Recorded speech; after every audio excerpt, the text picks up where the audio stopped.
Hey, what's up, everybody? If you made it to this stage, that means that you are actively looking at the spreadsheet, working on your finances, and just trying to get a quick tutorial in how you deal with this spreadsheet. I know it can be a little daunting at first, but I actually believe that it is pretty simple once you get a hang of it. So I am going to share my screen and quickly walk you through some of the high-level details of what this spreadsheet is and some of the benefits that it can bring you. So share my screen now.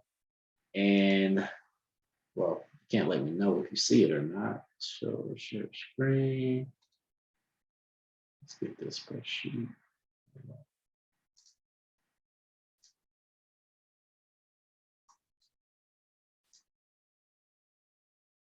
All right, so this is our spreadsheet. This brings you to the home and cover page. As you can see, this is my picture and the Boardroom Vision logo, along with some of the background and detail of why we created this spreadsheet, why we created Boardroom Vision, and just our overall blueprint and how we do finances here. So along with that, one of the places that you're supposed to start in the spreadsheet is the actual month that you are preparing to do your finances. So we'll go through this and do a quick example.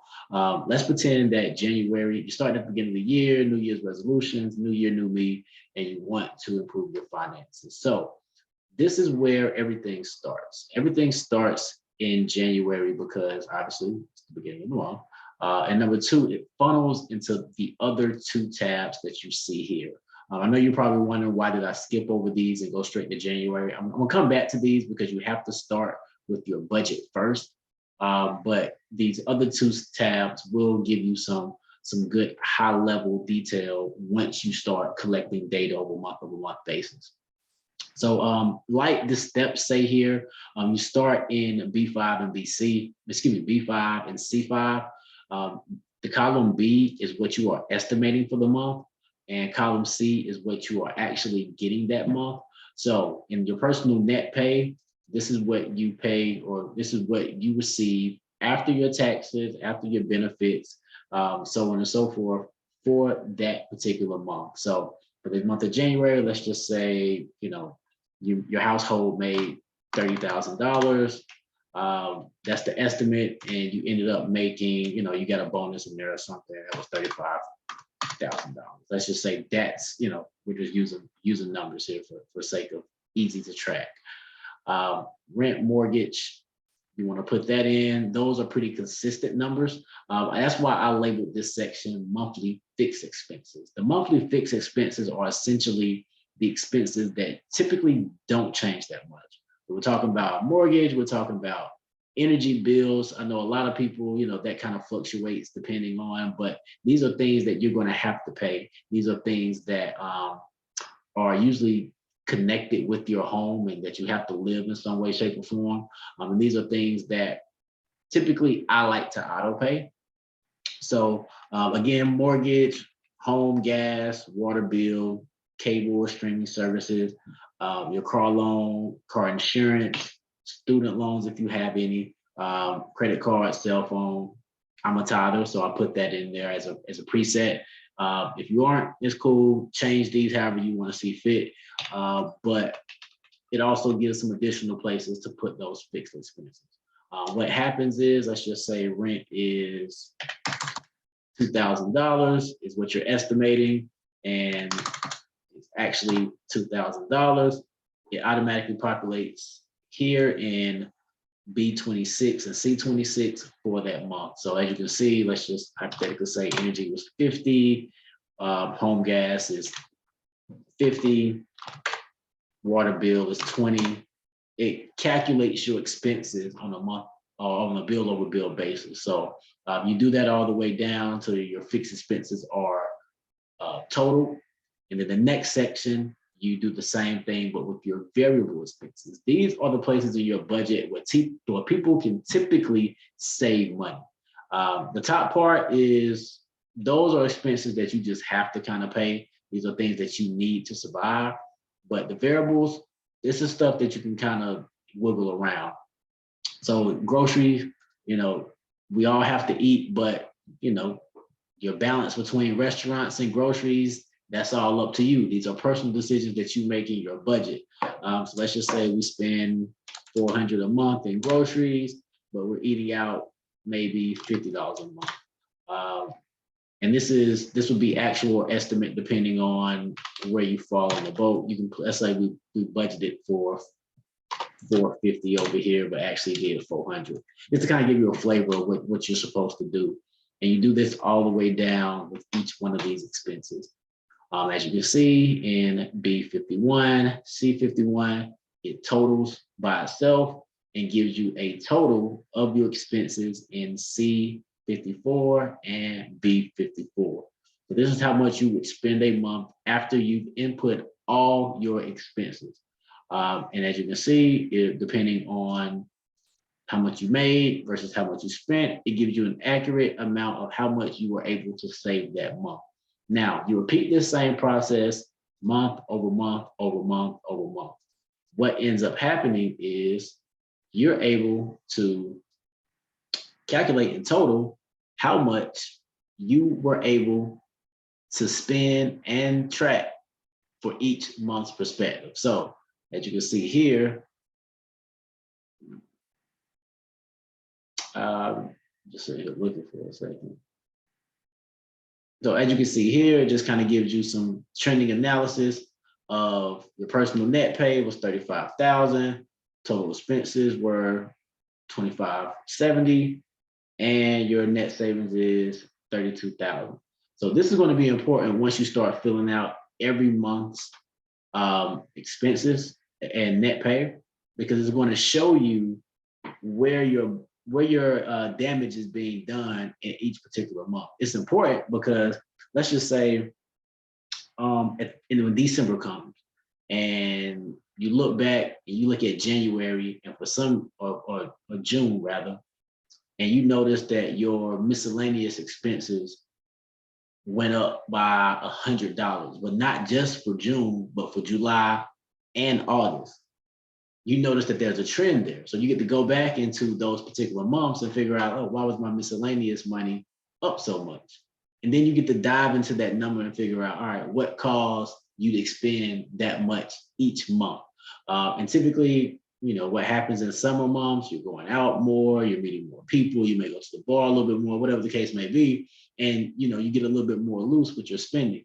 But this budget will allow you to help see those types of things. So next year, you can either budget accordingly, or you can catch yourself in that particular month and cut the spending in those habits. So again, that's the trend analysis. I'll go through and kind of put some fake numbers in here in a second so you can kind of see what that, actually I'm gonna do it now. I'll make it a little bit easier. Let's just say January is good. We'll put 10,000 here.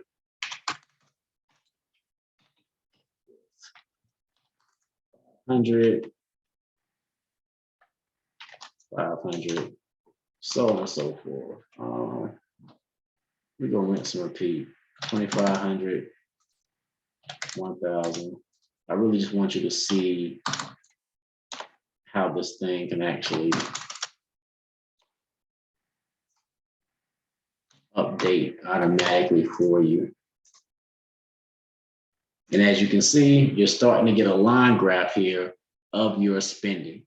And you can just track it again. You can see here how much you're making versus how much you're spending versus how much you're saving. Obviously in March, if you only made 1,000 and spent 8,000, you're in a deficit of $7,000, and it just kind of goes to show that in real time. And you just repeat that process all the way down.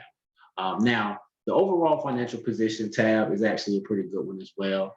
At the end of the year, you take from this trend analysis, this section here, and what is this? Let me see this. In 27 to 29, and that's automatically input into these fields. And then you put your previous year's numbers in here, and you just kind of get to see where you are in regards to your total savings. So let's just say at the beginning of the year, you want to save about $100,000. Well, after 3 months of spending, you saved 32,000. you're 32% away. You're 32% from hitting your target. So you got some more work to do, but that's a pretty good way as you work to the end of the year. You know, again, as this number increases with your total net savings and gets closer to total savings, it will offset what you're doing. So I'll just put a fake number here so you can kind of see what I mean by that. Let's just say I made 100. And as you can see, that means we will have saved 97,000. Saving goal is 100, and your percent saved is 97% close to your actual target. So again, these are, you know, things that you're looking at when you're spending. Ways that you calculate your net worth. This section here is actually pretty good as well. You put your asset name. So you calculate your net worth basically by totaling up your asset value by subtracting it from your total liability. So assets includes stocks, crypto, home, real estate, things of that nature, personal property, whatever you have as far as owning something that's worth something, it can go in your asset column. So I'm gonna put real estate portfolio. I'm gonna say $300,000. I'm gonna put crypto, 200. I'm gonna put, let's say stocks,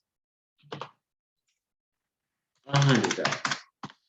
Again, and as you can see, the pie graph here is automatically updating as you go through it, and that continues to work itself through as far as what you are, well, what percentages you have as far as your net worth goes. Now, again, with your assets may come some liability. So if you have some real estate loans out there, let's just say you have $1,000 in real estate debt left. You have a car loan that's for real estate, car loan of 20,000. You have what's some other debt you may carry? Let's just say credit cards. 20,000. I hope you don't have $20,000 in credit cards, but I mean it's not far-fetched. This gives you your total net worth. Again, net worth is total assets minus total liabilities, which means you have a $460,000 net worth given this business scenario. So this is a very high-level overview of what this spreadsheet can do. If you have any questions or want me to walk you through it, please do not hesitate to give me a ring, and I would love to sit down and go over this with you a little bit more clear so you can ask some questions and things of that nature. But I hope this helps. And again, congratulations for taking that first step. And I hope this helps you take authority over your finances. This is Boardroom signing out. Peace.